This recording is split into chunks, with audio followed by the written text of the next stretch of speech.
They say you can feel a promise before you understand it. That's what I told myself that Christmas morning, standing on the stone steps of St. Bartholomew's Cathedral, adjusting the collar of my navy wool coat like I'd done for decades. Only this time my hands wouldn't stop trembling. And it wasn't from the cold. It was from the silence beside me.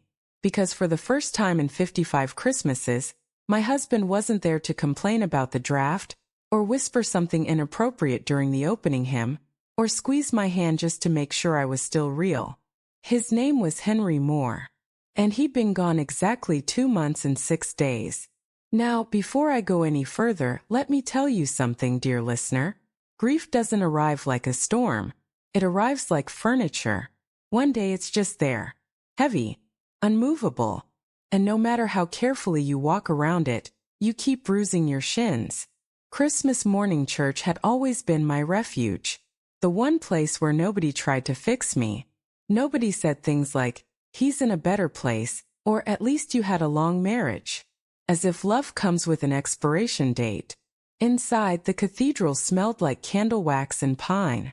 The kind of smell that lives in your bones if you've been attending long enough. I slid into my usual pew, third from the back, aisle seat, and immediately noticed how hard it felt. Everything feels harder now. 2 months a widow, 55 Christmases together, and a promise he made just weeks before the diagnosis stopped being polite and started being cruel. "This Christmas will be different, Margaret," he'd said. Different. That word had sparkled when he said it. Dangerous little thing. He'd cupped my face with those hands, the ones forever stained with oil paint, even after he washed them, and smiled that sideways smile I fell for back in 1968. "You'll see," he whispered. Well, I didn't see. What I saw instead was an empty chair at our kitchen table, a cold half of the bed, and an unfinished canvas in his studio. A Hudson Valley landscape forever paused mid-sky, like even the clouds knew better than to move on without him. The organ swelled. I closed my eyes and let the hymn roll over me, hoping it might carry something away, even if it was just the sharpest edge of the ache. Families filled the pews around me. Children squirmed. Mothers hissed. Fathers pretended to listen while checking their phones. Whole people. Complete units. And there I was, half of something that used to be whole. The word widow still tasted strange, like a language I hadn't meant to learn. The service passed in a blur. Stand, sit, pray, repeat. I mouthed the words out of habit, not faith. Muscle memory does a lot of heavy lifting when the heart refuses. When it ended, I stayed seated. I always do now. I let everyone else return to their intact lives, their warm kitchens, their people who were still breathing. That's when I heard my name. Mrs. Moore. I looked up. A young man stood in the aisle, early 30s maybe, thin, dressed in a charcoal gray suit that looked borrowed rather than owned. His eyes were kind but not casual. Professional kindness. The kind you practice before delivering something fragile. "Yes," I said. "I have something for you." He extended a leather-bound journal. My heart did something strange then, not fast, not slow, just wrong. The journal was burgundy. Henry's favorite color on me. My favorite color on everything else.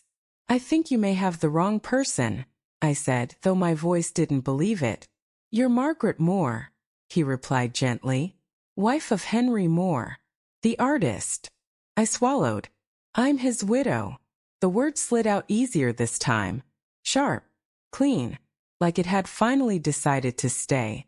"Yes, ma'am. I'm very sorry for your loss." He held the journal closer. "Mr. Moore arranged for this delivery several months ago. He was very specific about the time and place." I took it with both hands. It was warm. I swear to you, warm, as if he'd only just let go. "How?"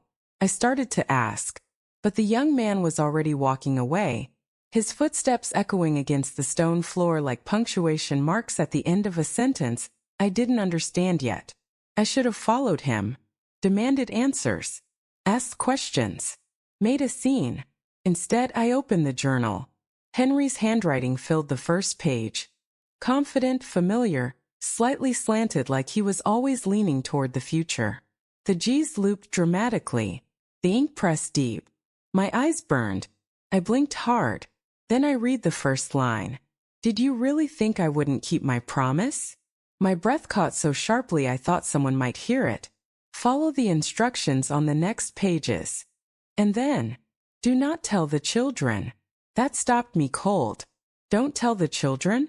Our children were everything to him. Daniel and Rose, our pride, our chaos, our legacy. Why would Henry ask me to keep anything from them?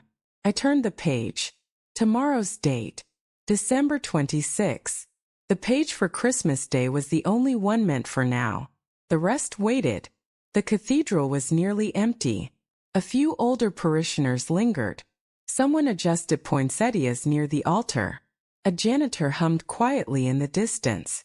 I sat alone, clutching a message from a man who should not have been able to write it. My phone buzzed inside my purse. Probably Rose, checking when I'd arrive for dinner. Greenwich. Noon. Smiles. Careful conversations. The way everyone avoids saying his name like it's a cracked dish. Daniel and his wife exchanging looks whenever I paused too long. And Rose's husband, bless his heart, already asking questions about the house. The studio. Whether I'd considered downsizing. As if grief were a square footage issue. The phone buzzed again. I turned it off. Instead, I flipped through the journal, not reading, just confirming that the words kept going. They did. Weeks of entries. Each dated. Each waiting patiently, like an advent calendar for the heart. Outside, snow began to fall. And for the first time since Henry died, I felt something else beneath the grief. Curiosity. And fear. And the quiet certainty that my husband had not finished telling me goodbye. Those first snowflakes were tentative. Careful. The kind that don't commit right away. The kind that could mean nothing. Or everything. Through the cathedral's stained glass windows, the morning light fractured into color. Ruby reds, deep sapphires, soft ambers bleeding into one another. The wooden pews glowed like they were holding secrets of their own. Henry would have loved this light. He would have tugged at my sleeve, whispered, "Don't move," and pulled out a pencil stub from his pocket like a magician producing a dove. He'd sketch furiously, trying to trap the way holiness sometimes disguises itself as ordinary things. I smiled at the thought. Then a voice broke through it. "Are you all right, dear?" I looked up to see a woman standing at the end of my pew, older than me, which is saying something at 75. Her back was slightly bent, but her eyes were sharp and warm. Her face carried the kind of wrinkles you only earn by choosing joy repeatedly. "Yes," I heard myself say. My husband left me a message." She nodded slowly like this was the most reasonable thing in the world. "Well," she said softly. From the other side, something like that. She reached out and patted my hand with papery fingers. "The ones we love don't reach back across that divide for small things," she added. "So you'd better listen." And then she walked away. Slow, careful, certain. I watched her go, stunned by how a stranger could understand what I couldn't yet say aloud.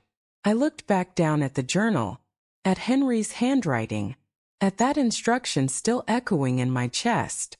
"Don't tell the children." My phone, even silenced, felt loud in my purse. I knew what was waiting there. Rose would be worried. Daniel would be irritated. His wife would make a comment about schedules and respect. And Rose's husband, well, that head tilt of his. That "Are you sure you're okay, Mom?" tone that sounded loving but felt like inventory. I could go. I should go. Instead, I slipped the journal into my purse, buttoned my coat, and stepped out into the snow. The Upper West Side was hushed, that peculiar Christmas quiet when even Manhattan pauses to inhale. My boots left fresh prints behind me, each step sounding louder than it should. The journal weighed heavy at my side, not physically, emotionally. At the corner of 72nd and Amsterdam, I stopped. To my left, the subway. Grand Central. The train north. Rose's perfect colonial in Greenwich. A perfect Christmas dinner served on china she only uses twice a year. where every conversation carefully avoids the things that actually matter. To my right, Central Park. White. Fast. Waiting. Henry proposed to me there 57 years ago. We were 23. Art students.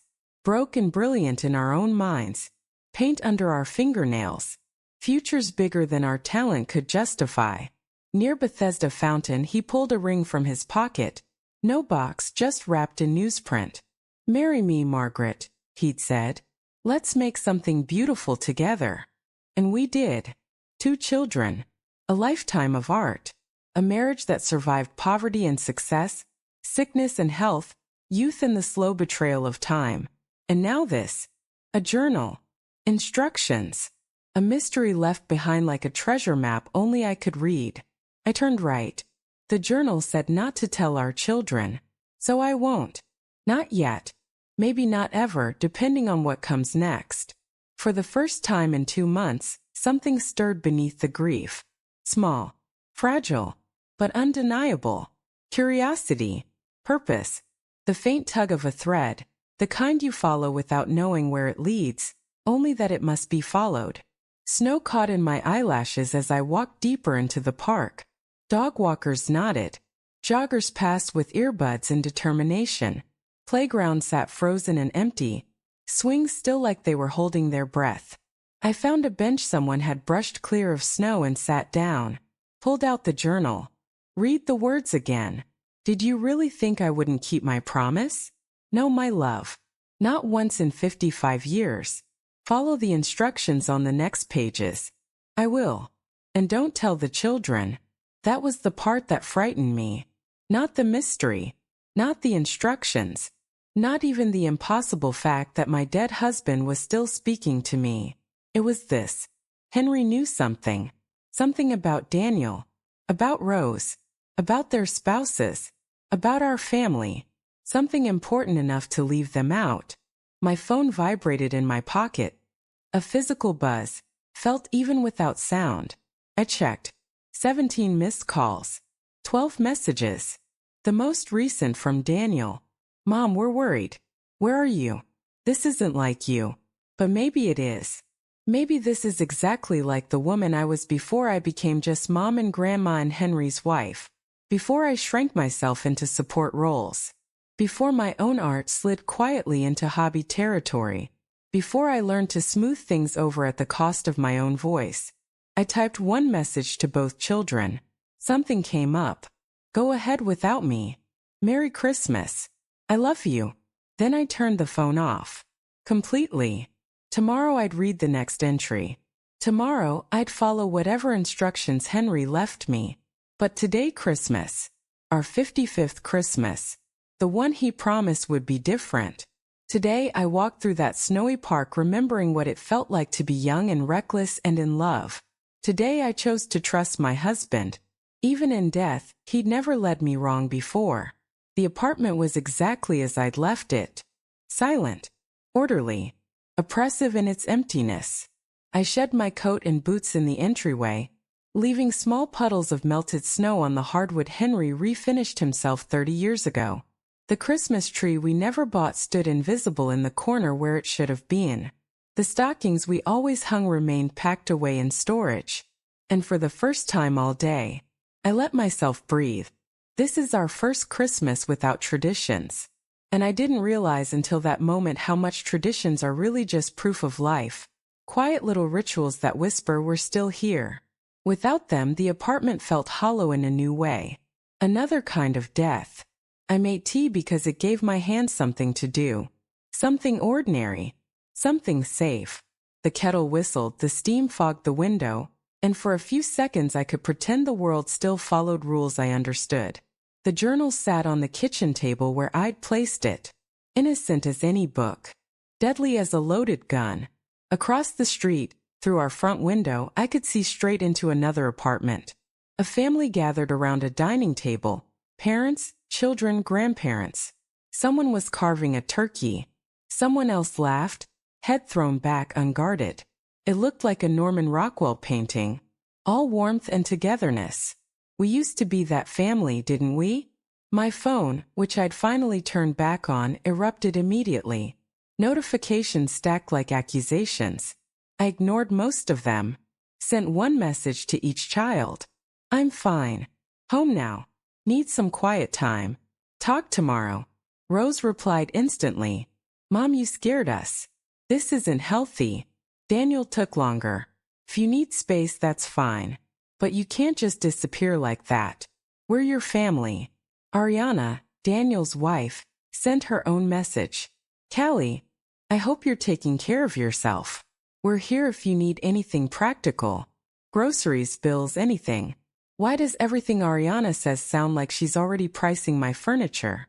Anthony, Rose's husband, didn't text at all, which somehow felt worse. The tea grew cold while I stared at the journal. December 26. Tomorrow's entry. But it was nearly midnight now. Close enough to tomorrow to make a case for bending the rules. Would Henry mind if I read ahead by a few hours? God help me. I was negotiating with a dead man like his instructions were scripture. I opened the journal. The December 26th entry filled 2 full pages. His handwriting was tighter than usual. Careful. Deliberate. My hand shook as I began to read.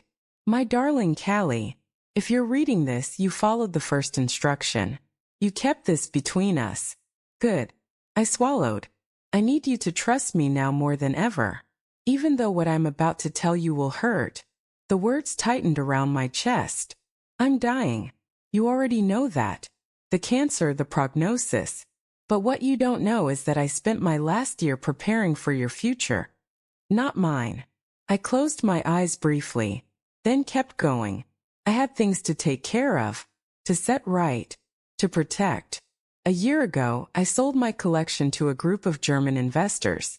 Not all of it, only the major pieces. 23 paintings. The sale brought in $18.5 million. The room tilted. $18.5 million. Henry sold his paintings. Our paintings.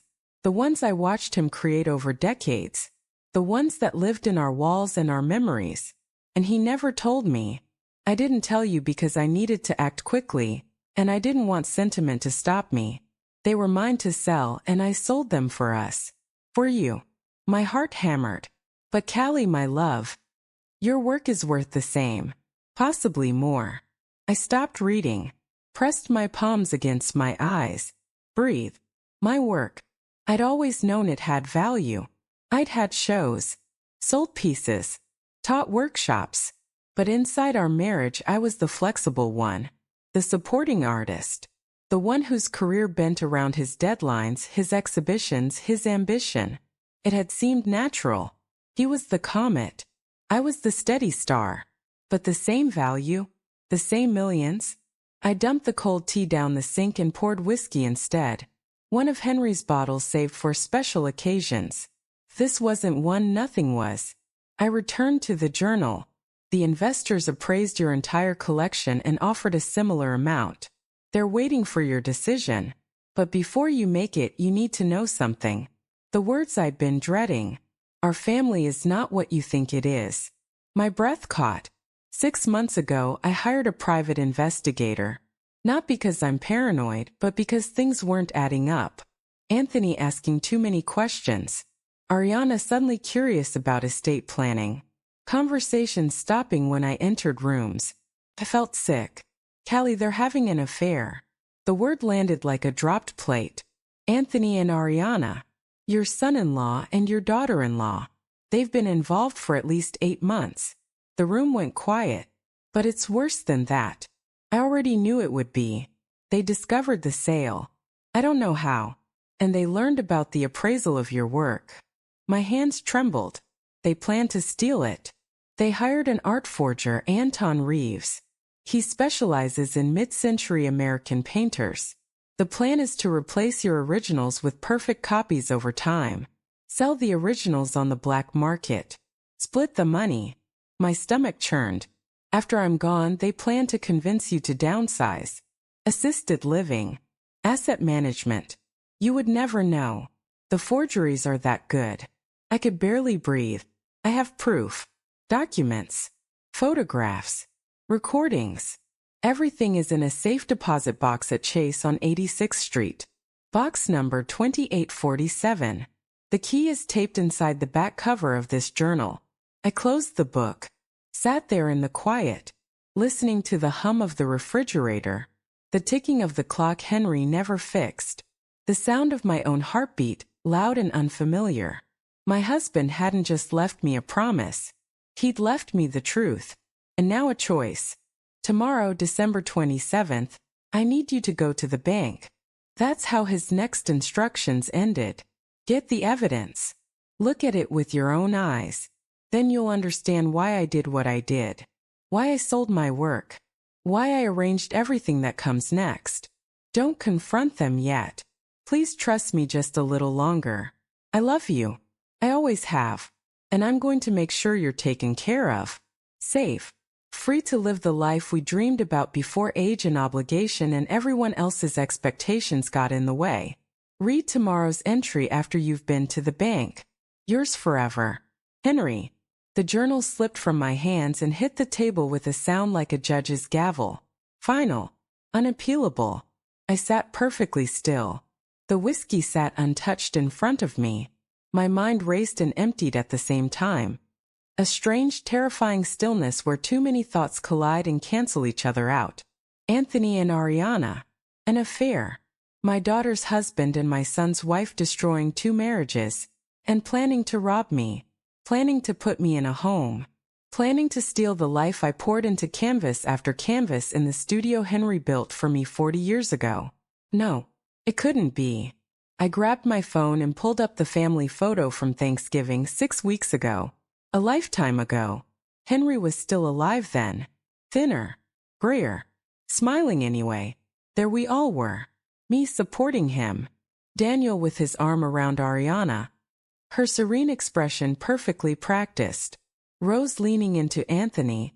His hand possessive on her shoulder. I zoomed in. Anthony and Ariana stood on opposite ends of the frame, not even looking at each other. But that proved nothing.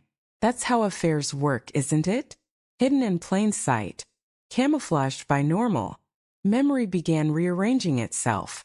Anthony's sudden interest in coming by the house. Helping in the studio. Asking if Henry's work had been appraised. Ariana volunteering to organize financial documents. Suggesting trusts. Talking about asset protection like she was already managing the aftermath. And my children. Daniel traveling constantly. Rose busy with boards and retreats. When was the last time either of them asked about me? About my art? About anything beyond whether I was managing okay? The whiskey burned going down. I poured another.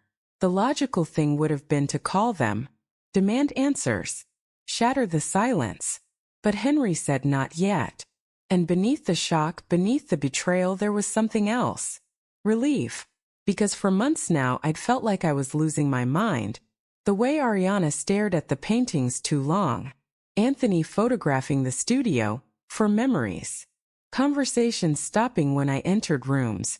The constant pressure to simplify, to decide quickly, to let them handle things. I thought grief was warping my perception. It wasn't. Henry saw it too. Which meant I wasn't paranoid. I wasn't imagining things. I wasn't just a fragile old widow spinning stories. I was a woman being hunted. The apartment felt different now. Not empty. Watched. Threatened. How many times had they stood here studying my work? Planning which pieces to replace first? How many moments of supposed kindness were reconnaissance? I checked the back cover of the journal. There it was. A small key taped neatly inside the leather. A safe deposit box key. Tomorrow I'd go to the bank. Tomorrow I'd see the proof. Tomorrow I'd read the next entry. And I'd do exactly what my husband asked, because Henry, brilliant and meticulous and loving to the very end, had clearly planned something. Across the street, the family in the other apartment still laughed, still passed plates, still belonged to each other. I watched them for a long time, finishing my whiskey, holding the journal like a talisman. Tomorrow everything changes. Tonight I'm still the woman who doesn't know. The mother who believes her children are good. The mother-in-law who trusts her children's spouses. Tonight, I can still pretend the family across the street is just like mine. But tomorrow I become someone else. Someone who knows the truth. I didn't sleep. How could I?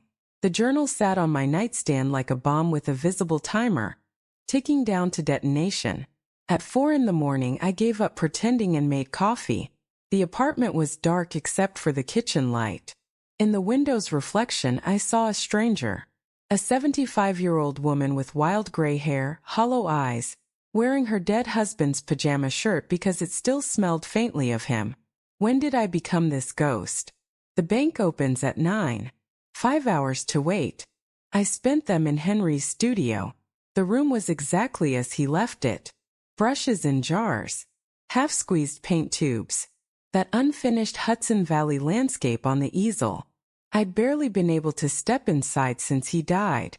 But now I walked in and closed the door behind me. It hurt too much to come in here before. Like walking into a shrine for everything I'd lost. But this morning I saw the studio differently. Not as a memorial, as a crime scene. My paintings covered every wall. A rotating gallery of my life's work. Henry always insisted on displaying them here. Said they inspired him. Said my use of color taught him things his formal training never could. I believed him. I still do. But now I wondered, was he also protecting them? Keeping them visible? Documented? Harder to quietly replace. I moved slowly through the room, studying each canvas with new eyes. The urban landscapes from the 80s, bold geometrics, primary colors, full of certainty. The abstract florals from the 90s, messy, experimental, unapologetic. My recent work, quieter, more contemplative. Studies in light and shadow that reflected what age teaches you about beauty. Which ones would they take first? The early pieces, probably. The ones cited in retrospectives. The ones art students write papers about. I raised my phone and began photographing everything. Each painting, each frame, each signature. Condition. Placement. Evidence.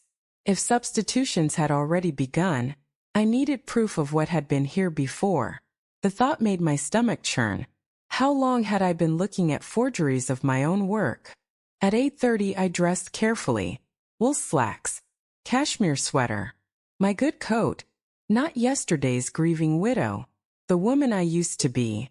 The artist. The professional. Someone who commands respect without raising her voice. The Chase branch on 86th Street was a 10-minute walk. I arrived at 8:55 and waited in the cold until they unlocked the doors. Inside, everything was marble and glass and polite neutrality. A young woman greeted me with a practiced smile. "I need to access my safe deposit box," I said, holding up the key. She nodded. Efficient. Professional. "May I see your ID?" She checked the records. Box 2847. Registered to Henry and Callie Moore. I didn't correct her. The vault felt like a mausoleum for secrets. Small metal doors lining every wall, each one holding someone's private truth. She used her key and mine together, slid the long metal box free, and carried it to a private viewing room. "Take your time," she said, closing the door. I was alone with Henry's proof. The box was heavy, stuffed with manila folders, each labeled in his precise handwriting. The first folder read, "Financial documents." Inside were bank statements, transaction records, emails, the sale of Henry's paintings, all there. Wire transfers from Kunsthausbauer, a German firm specializing in mid-century American art. The numbers were staggering. $650,000 for a single landscape. $1.2 million for his Blue Period triptych. $2.8 million for the Cathedral series. Total, $18.5 million. Then I saw the appraisal of my work. 43 paintings. Each photographed. Each evaluated. My hand shook as I read the estimates. Summer in Manhattan, 1983. $580,000 to $720,000. Garden Series Number 4, 1991. $450,000 to $600,000. Shadowfall 2019. $890,000 to $1.1 million. Page after page. My life's work valued between $17.20 and $19.4 million. I sat back breathless. All those years I thought of myself as the supporting act, when in truth, I was his equal. The next folder was labeled surveillance. Inside were photographs, dozens of them, dated, time-stamped, unavoidable. October 15th, Anthony and Ariana in a restaurant in Connecticut, far from either of their homes, their hands clasped across the table. Another shot, kissing in the parking lot. October 22nd, Ariana entering a Brooklyn brownstone. The investigator's note said Anthony owned the property, listed it as an investment. Photos of them entering together, leaving 3 hours later. November 3rd, Anthony and Ariana meeting a man in a coffee shop. The investigator identified him as Anton Reeves, the forger. Close-ups showed documents on the table. One photo captured something that made my breath stop. Summer in Manhattan displayed on someone's phone screen. My painting. November 18th, Ariana in my apartment, photographed through the studio window with a telephoto lens. She was documenting my paintings, one by one. Brushstrokes, signatures, aging patterns. My stomach turned. That was the day she brought me lunch. The day she said she wanted to really see my work. She hadn't been admiring it. She'd been selecting inventory. The final photo was dated December 8th. 2 weeks ago. Anthony and Ariana sitting in a car parked outside a nursing home in Westchester. The investigator's notes were clipped. Clinical. Subjects toured facility for 90 minutes. Requested information packet on memory care units and long-term placement. They were planning my future. My incarceration. I had to stand, pace the small room, breathe through the rage swelling in my chest like a second heart. The third folder held recordings, audio files on a flash drive, each one labeled with dates and locations. A small portable speaker rested beneath them. I plugged in the drive, pressed play. Ariana's voice filled the room. "We need to move faster," she said. "She's sharper than you think." Anthony cut in. "She won't ask questions. Austin handled the business side. And he's dying." A pause. "Once he's gone," Anthony continued, "we have 6 months before she starts going through everything. So we speed up. Anton can have the first batch ready by January. We swap them during estate organization. She'll think we're helping." Then Ariana again. Colder. "And if she notices? She's 75 and just lost her husband. Who's going to believe her over us?" Another pause. "We'll say she's confused, grieving, not thinking clearly. Brandon and Rose already think she's fragile." I stopped the recording. The air felt thin. They weren't just stealing from me. They were going to erase me, make me doubt my own mind, my own eyes, my own memory, paint me as a demented old woman who couldn't tell truth from imitation. And my children, did they already believe that version of me? Had those ideas been planted? Or had my children quietly decided I was no longer capable of steering my own life? I couldn't listen to any more. The final folder was labeled instructions. Inside was a single letter, written on Henry's personal stationery. "My dearest Callie, if you're reading this, you've seen what I saw. You know what they planned for you. I'm so sorry, my love. I'm sorry I had to leave you to face this alone. I'm sorry our family isn't what we thought it was. And I'm sorry the people who should protect you are the ones trying to destroy you. But you're not defenseless. You're not the fragile widow they think you are. You're Callie Moore, one of the finest painters of your generation, and you're tougher than anyone ever gave you credit for." My throat tightened. "Here's what I arranged. The money from my art sale is in an account only you can access. The information is below. It's yours. Use it however you want. I also bought something for you. For us, really. The deed and keys are in this box. Open the blue envelope." My hand shook as I did. Inside, a property deed. Central Park West. Apartment 14C. Keys. Photographs. High ceilings. Enormous windows. Hardwood floors flooded with light. One photo stopped me. The view. Central Park stretched out below, winter trees, snow-dusted paths, the city rising beyond it. The price was listed. $4.2 million. Paid in full. Henry had spent his art money on this. On my future. A sanctuary. A place where no one could lock me away. Where no one could touch my work or my autonomy. I sat there in the vault, surrounded by betrayal and devotion, holding the deed to a life I didn't know I was allowed to want. And for the first time since Henry died, I felt something besides grief. Rage. Clean. Focused. Clarifying. Not wild. Not reckless.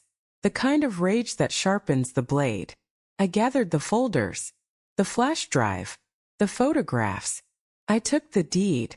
The keys. And one last thing. A single photograph of Anthony and Ariana kissing in that parking lot. That one went into my coat pocket. I walked out of the bank into the cold December morning and made my decision. I wouldn't confront them. Not yet. I'd let them think they were winning. I'd be the fragile widow they expected.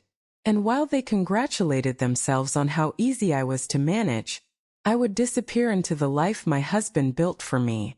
By the time they realize what's happened, I'll be gone. And they'll have nothing. I return to the apartment and do something I never thought I would do. I become an actress in my own life. The journal entry for December 27th is brief. Now you know the truth. Tomorrow go see the apartment. Walk through what will be your new home. Then come back and read the next entry. Callie, start moving your most valuable pieces to storage quietly. 1 or 2 at a time. I've arranged everything. The details are in tomorrow's entry. So that's what I do. But first I have to play my part. I call Lauren at noon. My voice trembles when she answers, not from grief, but from fury carefully disguised as fragility. Mom, she says, relieved. Are you okay? Yesterday really scared us. I'm sorry, sweetheart, I say softly. It was just hard being at church without your father. I needed to walk, to think. I should have told you where I was going. We understand, she says quickly. We just worry about you, alone in that big apartment. A pause. Anthony and I were thinking maybe in the new year we could help you look at something smaller, more manageable, more easily ransacked. That's thoughtful, I say carefully. Maybe. Let me get through the holidays first.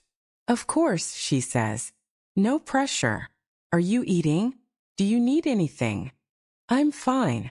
Really. We talk a few more minutes.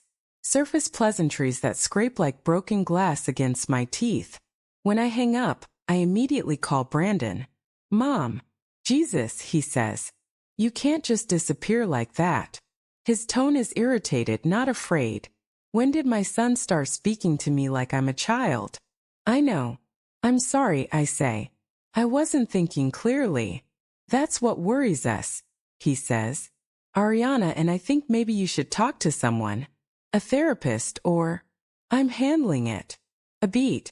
From where I'm standing, he continues, you're isolating yourself, ignoring family on Christmas, wandering around the city. I went to church and took a walk.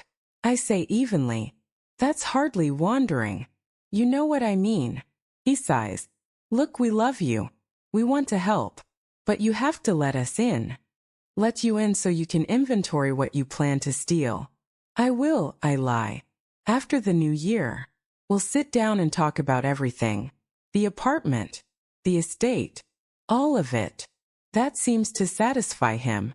We hang up with false warmth layered thick on both sides. I sit very still afterward. These are my children.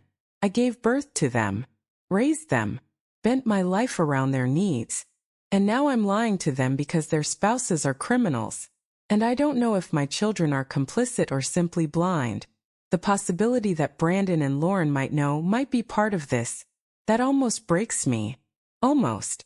But I don't have the luxury of grief anymore. Now I have to move. December 28th arrives with fresh snow and brittle cold. I dress in layers, take the subway to 86th Street, and walk to the address on the deed. A pre-war building on Central Park West. Limestone facade. Elegant without shouting. A doorman nods as I approach. "I'm Callie Fletcher," I say, showing him the keys. "My husband arranged." "Yes, Mrs. Fletcher," he says warmly. "We've been expecting you." "I'm Robert." He's older, maybe 60, with kind eyes. "Mr. Fletcher met with our building manager several times," he adds. "Please come in." The lobby is marble and brass. Tasteful. Calm. A small Christmas tree still stands in the corner, white lights glowing softly.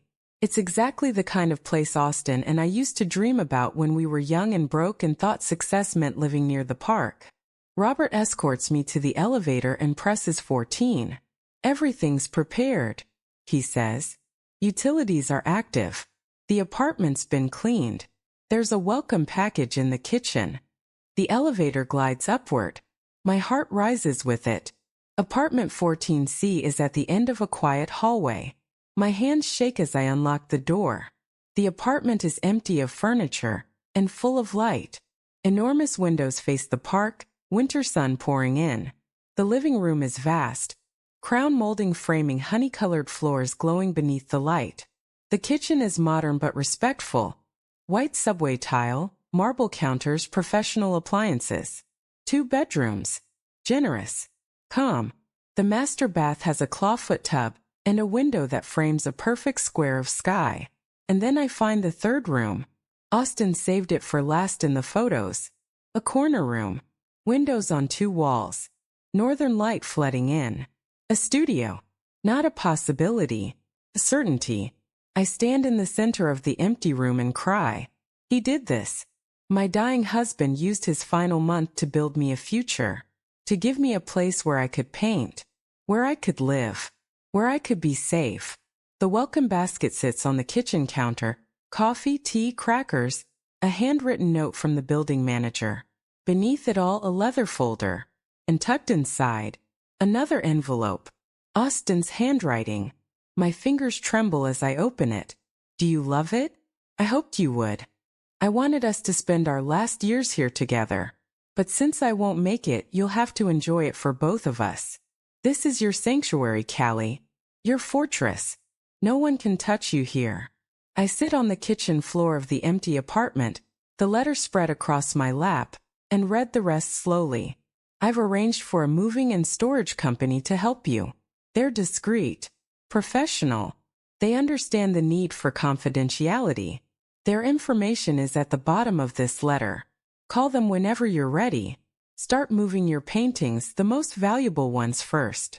The ones they'll target. Move them here or to secure storage. The company can arrange either.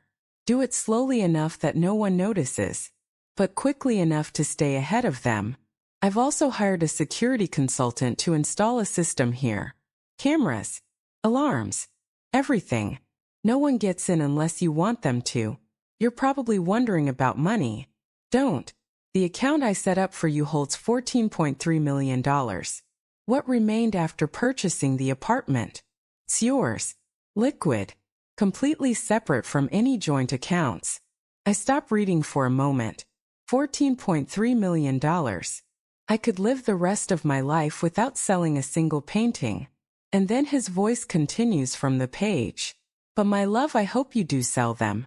Not because you need the money, but because you deserve to see your work valued. You've lived in my shadow long enough. The Germans are legitimate buyers. I vetted them thoroughly. If you decide to sell, you'll be dealing with historians who respect your work." Tomorrow's entry explains the final piece of the plan. For now, just be here. Imagine your life in this space. Imagine being free. Yours always, Austin. I walk through the apartment again. Slower this time. Touching walls. Testing light switches. Opening closets. I imagine my furniture here. My books. My life. I imagine waking to this view. Making coffee while the park changes with the seasons. I imagine the studio filled with canvases and paint-splattered floors. I imagine creating here. Not as someone's wife or mother, just myself. The vision is so vivid it aches. I photograph every room, documenting what is mine, what no one can take. Then I call the moving company Austin arranged. A woman answers, professional, calm. Fletcher account, she says immediately. Yes, Mrs. Fletcher. We've been expecting your call. I need to move some artwork, I tell her. Paintings. Very valuable. Absolute discretion. Of course, she replies. We specialize in fine art transport. Would you like us to schedule an assessment? We arrange for next week. They'll come to my current apartment posing as estate appraisers. They'll photograph, document, and quietly plan the removal of my collection. After the call, I sit on the floor of my empty studio and let everything crash through me at once. Grief, rage, hope, terror. They blur together until I can't tell one from another. Austin gave me an escape route. Now I have to be brave enough to take it. I return to my old apartment as the sun sets, painting the city amber and rose. It doesn't feel like home anymore. Feels like a stage set. Temporary. Performative. My phone rings. Ariana. Callie, hi. I hope I'm not bothering you. Of course not, I say. I was wondering, would you like company this week? I could come stay with you. Help organize things. Keep you company. She wants to inventory the paintings. She wants to see what's here. That's so sweet of you. I say, sugarcoating every word. But I'm actually doing okay. I need some time alone with my thoughts. Of course, she says. But if you change your mind, I'm here. A pause. Brandon and I were talking. After the holidays, we'd love to help you sort through Austin's studio. It must be overwhelming. It is, I admit. That part is true. But I'm not ready yet. Take your time, she says gently. We just want to help. Another pause. Have you thought about storage? She asks. Austin's work. Your work. It's a lot to keep track of. We could help get it cataloged. Appraised. Appraised. So you know exactly what you're stealing. Let me think about it, I say. After we hang up, I walk into the studio and look at my paintings differently. These aren't just art. They're targets. Evidence. Ammunition. I choose two. A 1985 cityscape. Small. Potent. Estimated at 400,000. A 1998 abstract. Restrained. Confident. 300,000. $700,000 in art. I wrap them carefully in blankets, tape them, and slide them behind my winter coats in the bedroom closet. Tomorrow I'll move them, one or two at a time, exactly as Austin instructed, quietly bleeding my collection out of this apartment before Anthony and Ariana make their move. The journal sits on my nightstand. Tomorrow's entry waits. But tonight I sit with the truth. My children's spouses are lovers and thieves. My children are either complicit or dangerously blind. My husband is dead and still protecting me. And I am about to disappear into a life of my own making. I should feel terrified. Instead, I feel powerful. Her calm steadies me. Yes, I say. Arrange the storage. Quietly. As soon as possible. Of course, Heidi replies. We understand discretion. Your work deserves protection. After I hang up, I sit very still. Everything is in motion now. Too much to stop. Too much to undo. January 3rd arrives gray and cold. At 5:45 a.m. my phone vibrates. The moving company. We're outside, Mrs. Fletcher. I look around the apartment one last time. 50 years compressed into rooms that no longer belong to me. The couch where Austin read newspapers. The kitchen table where we argued gently about nothing. The hallway where the children measured their height in pencil marks we never erased. I don't cry. I don't have time. The movers arrive like ghosts. Efficient, silent, professional. No logo on the trucks. No chatter. They wrap my paintings first, each one crated and labeled with coded identifiers.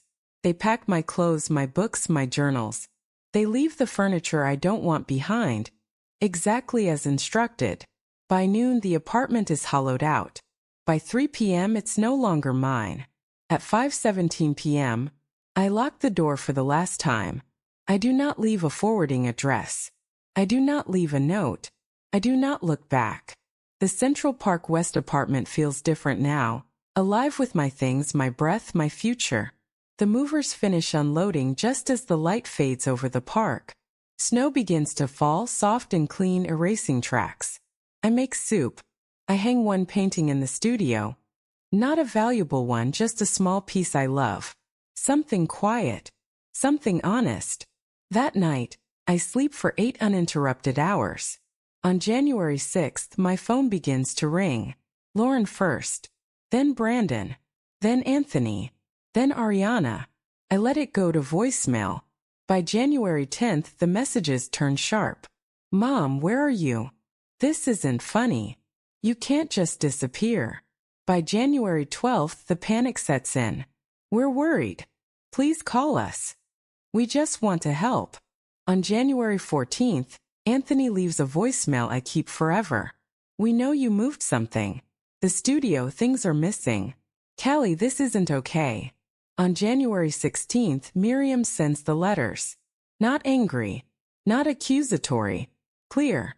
Legal. Final. Austin's words are quoted. The evidence is referenced. The boundary is absolute. I am safe. I am not incapacitated. I am not confused. I do not consent to further contact. Any attempt to access my property or my work will be considered criminal. There is silence after that. Weeks pass. Then months. The German retrospective opens in Munich that spring. My name is on the wall alone. Not wife of. Not secondary. Just mine. Critics call the work restrained. Mature. Unapologetic. Sales follow. Enough to fund museums. Scholarships. Foundations that support women artists who were told to wait their turn. Sometimes late at night I think of my children. I wonder what they believe. I wonder what they lost. I wonder if they ever truly saw me. But I do not regret leaving. Because survival is not abandonment. Because silence is not weakness. Because disappearing was the first choice I ever made entirely for myself. On the anniversary of Austin's death, I pour a glass of wine and stand by the studio window, watching the park below me breathe. I did it, I say softly, and somewhere I know he hears me. I sit at the kitchen table with Austin's journal open, the park stretched out below me like a held breath. The final entry continues. I tell them the truth, he writes. Not to punish them, but to give them the dignity of knowing who they married. What they choose to do with that truth is theirs. Just as what you choose to do next is yours. You don't owe anyone forgiveness. You don't owe anyone access. Love does not require proximity, especially when proximity is dangerous. I love you. I'm proud of you. And I'm sorry I can't walk this last stretch beside you. Austin. The page ends there. No flourish. No sentimentality. Just trust. I close the journal and rest my hand on the cover, feeling the faint impression of his handwriting through the leather, as if it's still warm. My phone vibrates again. This time I answer. Mom. Brandon's voice cracks on the word. Where are you? I look around my new kitchen. The clean lines. The quiet. The view that belongs to me alone. I'm safe, I say. That's not what I asked. I know. A pause. Then anger. Fear. Guilt. All tangled together. You can't just disappear. The apartment, everything's gone. Ariana thinks. I know what Ariana thinks. Silence. You know. His voice is cautious now. Assessing. Yes. Lauren's voice joins the call, breathless. Mom, please. Just tell us where you are. We came by this morning and I won't be giving you my address, I say gently. Not right now. What does that mean? Lauren asks. Are you angry at us? I think about the letters sitting with Miriam, about evidence neatly catalogued, about photographs and recordings and plans whispered in cafes. I'm disappointed, I say, and I'm tired. There's another pause. I imagine them looking at each other, confused, trying to locate the familiar version of me. The accommodating one. The one who smooths things over. She isn't coming back. We just want to help, Brandon says. I know you think that, I reply. But wanting to help and actually protecting someone are not the same thing. Mom, I'll be in touch, I say. When I'm ready. I hang up before they can protest. My hands are steady. That surprises me. I call Miriam next. I'm ready, I say. For the letters? Yes. Deliver them. And afterward? I look toward the studio. Empty now, waiting. Northern light pouring in like an invitation. Afterward, I say, I paint. Miriam understands. The rest of the day unfolds quietly. I unpack essentials. I place Austin's photo on a shelf where the light touches it in the late afternoon. I open one crate of supplies and lay out brushes like old friends. That night, snow falls again. By morning, the city is hushed. At exactly 10 a.m., Miriam sends a single text. They've been delivered. I don't ask how they reacted. I don't need to know yet. Some truths take time to detonate. I step into the studio, stretch a new canvas, and mix paint. My hands remember what to do before my mind does. Ultramarine. Cadmium yellow. White softened with a breath of gray. The first stroke is tentative. The second is not. I paint until my shoulders ache and my mind goes quiet. Outside, somewhere across the city, marriages are shattering. Illusions collapsing. Stories being rewritten without my consent. Here there is only color. Light. Choice. This is what survival looks like, I think. Not rage. Not revenge. But creation. I let the words sit between us.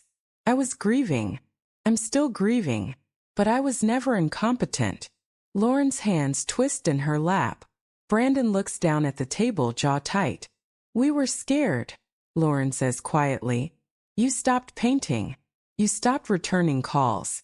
You barely left the apartment. I was mourning my husband of 55 years, I say. That's not a pathology. That's love. Neither of them argues. You didn't ask me what I needed. I continue. You decided. You listened to people who benefited from seeing me diminished. And you didn't notice, or didn't want to notice, that something was wrong. Brandon finally looks up. We should have protected you. Yes, I say. You should have. The waiter comes, pours water, retreats without taking orders. Miriam arranged that too. No interruptions. Lauren's eyes fill. I hate that this happened. I hate that they did this to you. To us. I know, I say. And I mean it. What happens now? Brandon asks. There's fear in the question. Not about consequences, about loss. This depends on what you do next, I tell them. Not what you say. Not apologies. Actions. Lauren nods immediately. I've moved out. Brandon's head snaps toward her. You what? I left this morning, she says. After I read the letter. After I saw the evidence Miriam sent. I couldn't stay. I absorbed that. And you? I ask Brandon. His silence stretches. I haven't decided yet, he admits. I nod once. That tells me what I need to know for now. Mom, I'm not cutting you off, I say. But I am stepping back. I need distance. And if we're going to have a relationship going forward, it will look different than it did before. Lauren wipes her cheeks. I'll do whatever you need. I need time, I say. And respect for my boundaries. No showing up unannounced. No triangulating through friends or family. No decisions made about my life without my consent. Brandon exhales slowly. Okay. And one more thing, I add. I won't discuss Austin's journals, the investigation, or the art with you unless Miriam is present. Not because I don't love you, but because I won't be vulnerable without protection again. They both nod. We sit there a little longer, the weight of what's been lost pressing against what might still be possible. When we stand to leave, Lauren hesitates, then leans forward and hugs me, carefully, as if I might break. I don't. I love you, she whispers. I know, I say. Brandon steps closer but stops short, unsure. I place a hand on his arm. I love you too, I tell him. But love doesn't mean access. He swallows. I understand. I'm not sure he does yet, but understanding can come later. Outside, the city moves around me, indifferent and alive. I walk home alone, coat collar turned up against the cold, feeling lighter than I have in months. That night I paint again. I paint a woman standing at the edge of a vast open space. Not afraid. Not triumphant. Simply aware. This is what change looks like, I think. Not sudden, but deliberate. They want to know about the new apartment, the view, the neighborhood, how I like it. I tell them nothing specific. It's good, I say. It suits me. Laura nods, accepting that this is all she's going to get. Brandon looks frustrated but holds his tongue. Progress, I suppose. What about holidays? Lauren asks carefully. Birthdays. We'll see, I say. I'm not making promises I don't yet know I can keep. Brandon exhales. It feels like you're punishing us. I meet his eyes. I'm protecting myself. There's a difference. He doesn't argue. When we finally stand, it feels like the end of something, not a relationship exactly, but an era. The version of motherhood where I absorb discomfort so others wouldn't have to feel it. Outside the restaurant, Lauren hugs me again, tighter this time. Brandon kisses my cheek, tentative. Thank you for meeting us, he says. You're welcome, I reply. Not forgiving you. Not everything will be fine. Just the truth. That night, I walk instead of taking a cab. Midtown at dusk is alive. Neon and exhaust and ambition. I feel oddly invisible and profoundly present at the same time. When I get home, there's a message waiting from Heidi Bauer. Our team has begun preliminary curation ideas. I believe the opening piece should be one of your early works, the fearless ones, the ones before compromise. I smile. Fearless. Before compromise. Yes, that feels right. I spend the next weeks in a rhythm that belongs entirely to me. Mornings painting. Afternoons walking the park or meeting with Miriam. Evenings reading, thinking, sometimes just sitting in silence. The Germans send mock-ups of the exhibition layout. Titles. Lighting concepts. Wall text. My name printed large, unqualified by anyone else's. Callie Fletcher, 5 decades. No wife of. No late husband's influence. Just me. Miriam updates me on the legal front. Anthony and Ariana are flailing. Denials have turned into damage control. Then desperation. They threaten lawsuits. They threaten to explain their side. Miriam is unimpressed. They have no leverage, she tells me. And no credibility. Good. I don't feel triumph. Just relief. Brandon texts occasionally. Neutral updates. Therapy appointments. Divorce logistics. Lauren sends a letter handwritten, apologizing without excuses. I don't respond yet. Not because I won't ever, but because I'm still listening to what my nervous system needs. And what it needs is quiet. One afternoon, I unpacked the last box I've been avoiding. Austin's sweaters. The ones that still smell like him. I hold one against my face and let myself cry. Not the jagged grief from before. This is softer. Sad but clean. I'm okay, I tell the empty room. I really am. That night I start a new canvas. Large. Unapologetic.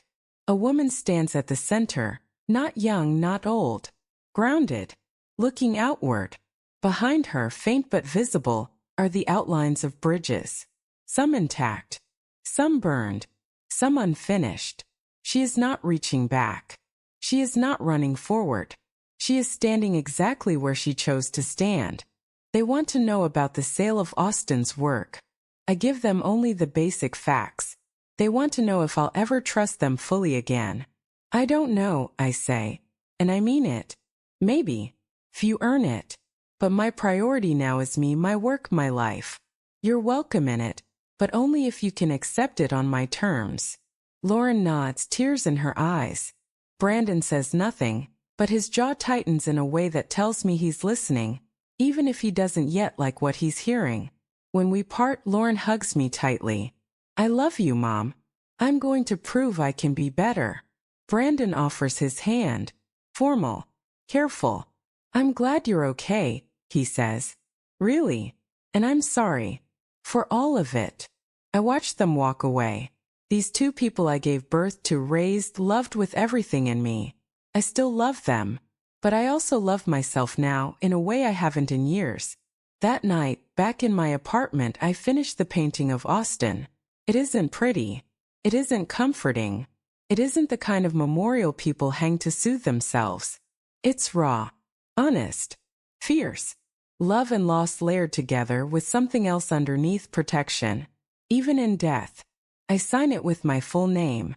Callie Fletcher. Not Callie Fletcher, Austin's wife. Not Callie Fletcher, Brandon and Lauren's mother. Just me. 3 months later, I'm in Munich for the opening of my retrospective. The gallery is breathtaking. Soaring ceilings. Perfect light. My paintings given space to breathe. Callie Fletcher, 5 decades. My name is larger than I ever imagined it could be. Heidi introduces me to collectors, critics, journalists. They ask about my work, my process, my vision. No one asks about Austin. No one treats me as an appendage or a footnote. They treat me as an artist. The opening night is full. Paintings sell. Critics use words like luminous, fearless, essential. I stand in the center of the gallery, surrounded by my life's work, and I feel Austin's presence so clearly it almost hurts. We made it, I think. Not the way we planned, but we made it. Brandon and Lauren aren't there. I didn't invite them. Not yet. But Lauren sends flowers. Simple. Elegant. The card reads, "Proud of you, Mom. Always was. Even when I didn't show it. Something. Maybe someday it will be enough." That night, alone in my hotel room, I open a bottle of champagne and raise a glass to the woman in the mirror. She's 75. Silver-haired. Wearing expensive clothes and a confidence that took 3/4 of a century to earn. To you, Callie Fletcher, I say. To surviving. To creating. To refusing to be anyone's victim. The woman in the mirror smiles back. In my purse, Austin's journal rests. Every page read. Every instruction followed. Every ounce of love absorbed and lived. He kept his promise. He gave me a surprise that changed everything. He gave me myself back. And I am never letting anyone take her away again. Now tell me, what would you have done if you were in my place? Let me know in the comments. Thank you for watching.